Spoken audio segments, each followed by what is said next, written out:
One of the main problems in emetophobia is believing that nausea is highly linked to vomiting. This makes nausea a threat. But if you added up all the times you felt nauseous and were not sick, it would massively outweigh the times you felt it and were sick. In reality, nausea is pretty poorly linked to vomiting. Nausea has a different biological purpose and is much more than a warning sign of vomiting. However, when we think it is a predictor of vomiting, it acts like a false fire alarm that goes off constantly every day for no reason. Once you learn that, it gives you the opportunity to not react to the alarm. Once you do that, the alarm, nausea, bothers you less.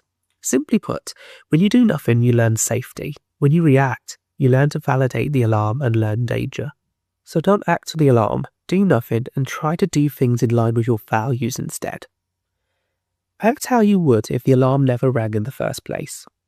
Couple it with how often you feel nauseous compared to how often you are actually sick. Let's compare those numbers.